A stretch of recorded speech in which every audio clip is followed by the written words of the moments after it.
These couple months, I felt like I've been stuck in a rut, a mental rut. I've had all these ideas in my head, but I found it difficult to get up and get organized to get them executed. I've mentioned before how perfectionism can sometimes take over my life and paralyze me from getting up and getting it done. Well, slowly, if you notice, I'm breaking away from that and challenging myself. Today, I'm going to show you my reset routine to rebalance and recenter myself so I can focus and feel inspired and maybe feel like I can get back on track again. Now, I realize that everyone has different circumstances and different places in life, so your routine might not look like the same as mine. But that's the beauty about life. You can have your own reset routine, and I can have mine. Since I've been out of school and working from home, I feel like I've lost track of time. And although time is an illusion, knowing when I am in the day and month helps me reassess and keep things like assignments, deadlines, meetings on track.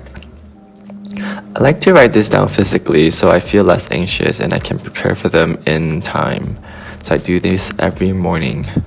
The worst feeling is waking up and seeing an email or message that you have an assignment due on that day. It's happened more than I can admit. I used to have anxiety about opening up emails and assignments because I kind of knew that I was late for them, so I just kept procrastinating even though I knew I was already late. But by staying on top of dates 15 minutes every week, especially at the start of the week, it really helps pay off. It's the small intentional steps that help the big picture processes to help everything run smoothly. I write everything down with dates, meetings, content in a journal, and any ideas that I want to do, and general planning for the week. And after I do all of that, I try to clean up my space where necessary. Don't put too much pressure on yourself in this part. For me, because of my personality, if I see that there are dishes and laundry and pet things I need to do around, I can't really focus on my work. I find that my work-life balance has been blurred so much, so I try not to put too much emphasis because otherwise I can't really focus at all. Because I moved a couple months ago and also being in quarantine, I realized that I really don't need that many things. I used to collect a lot of things thinking I'm gonna need it in the future, but ultimately after 6 months, if I don't use it, I'm gonna get rid of it, and I feel so much lighter. The more things you have, the more you have to organize them, and things command energy. If it's just sitting there, it commands energy waiting for you to use it. As someone that's easily distracted, keeping a tidy space reduces all of that visual clutter. They say a person's space is reflective of their mind, and these days, my space has just been messy. Keeping systems in place is also an important step. For example, putting things away right after using them, like the hairdryer, or washing dishes immediately right after eating instead of letting them pile up, really help. Those extra 10-15 seconds will let my mind rest so I can focus on my work instead of thinking of all the laundry or dishes in the sink or, anything else that I need to do. Keeping my own space clean is something that I can physically do to bring myself some peace during this time. It's the small accomplishments you can take off your day, When everything feels more in place, I don't feel as anxious. Like my heart isn't as racy, if that makes sense. My mind feels less rushed, like I did something right for the day. After you do all of that, I take some time to take care of my body. Your body is your vessel that can kind of carry your soul and let you do what you need to do. It's your physical robot for your mind. So if you take good care of your body, it'll take care of you too. And it doesn't have to be anything drastic or anything intense. Just nourish it with good food, good words, and of course some skincare.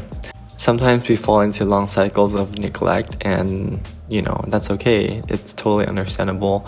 We're in a very unique situation.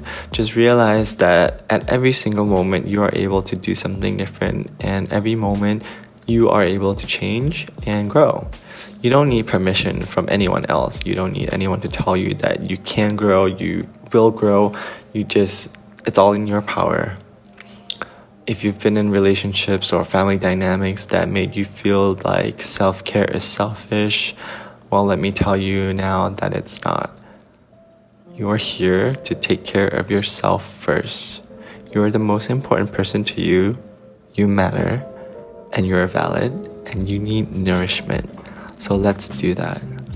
Give yourself a little pick-me-up massage. Put on some skincare and use sunscreen daily. Cook some good food for yourself.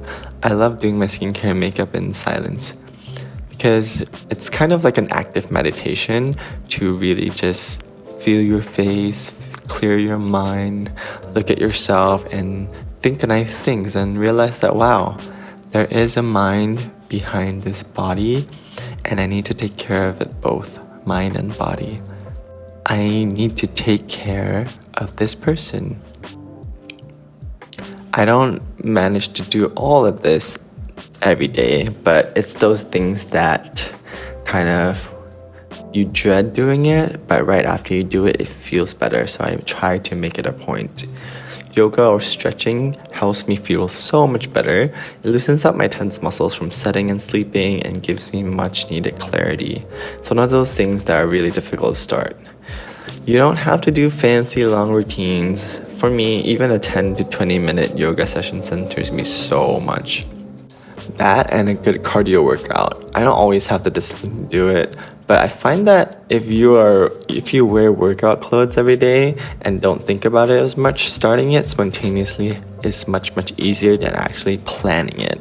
Like I said earlier, it's all about the systems of convenience. The less mental and physical blockages, the easier it is to actually accomplish something. And this is just a reminder that you don't have to do all of these things back to back. Sometimes I get tired, so I take a shower and nap. Sometimes I sit around and lounge until I feel motivation to do it.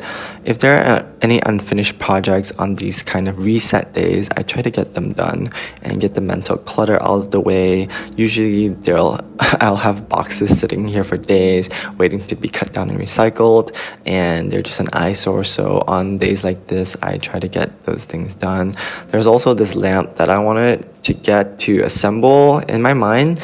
I don't know why tasks always seem much larger and much more difficult than they seem, but when you actually put your phone down and get to do it, sometimes those tasks only take 5 minutes.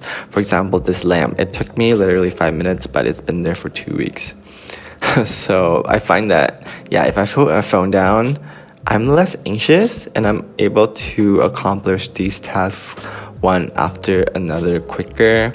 So for that, I do the time block method, the Pomodoro method. I've mentioned that before, putting a timer for 20-30 minutes on my phone and then putting my phone away. Whichever works for you. I feel like in quarantine, I've definitely become heavily dependent on my phone to the point I get anxious if I don't have it with me. So I'm trying to get better at that every day. I'm still bad at it, but one step at a time, right? Usually by the end of the day, I've pretty much done with my prep for my work the next day or anything I need to finish, just like cleaning my brushes, setting up my station for work the next day, and just basically cleaning up and having a clear mental state. I try to do a mini regroup with myself and practice journaling at night. I say practice because I don't do it all the time, and it is a practice where you kind of have to keep keep encouraging yourself to do it again and again, because it's one of those things where it helps, but you gotta upkeep it. It's not like you journal once and your life is clear or you have clarity, You know what works for me is simple writing in a book. No fancy borders, fancy pens, drawings, and all of that. Sometimes when I see people's bullet journals that are so beautiful, it gives me even more anxiety because it's like, another place where I can fall short. Well, let me tell you, it's great and if it works for some people, but if it doesn't work for you, don't stress too much, okay? What works for me is just letting my thoughts out on a pen and paper. And so these ideas and thoughts don't just float rent-free in my head. we're not about to do that. I write down roughly what I did today in a neutral and non-judgmental tone. I write what I did well today, what I'm grateful for, and it's usually along the lines of being thankful to have food, an able body, a roof over my head, and loving people in my life. And of course, my fur babies, my kitties, I'm very thankful for them. In life, you're always gonna have less or have more to the person next to you. That's just a fact of life. Everyone is privileged or less privileged, but what you have in your life is always going to be different from the next person. And the sooner you accept that, the sooner it is to make what you can with your life. This quote by Oprah Winfrey kind of stays in my head. It's be thankful for what you have and you'll end up having more. If you concentrate on what you don't have, you'll never ever have enough. You can always strive to be better, but practicing gratitude is really what allows me to have peace with where I am, what I have, and who I am. And after I've accepted that, I can kind of grow and be who I want to be. Yeah, that really just concludes my kind of like self-care reset routine.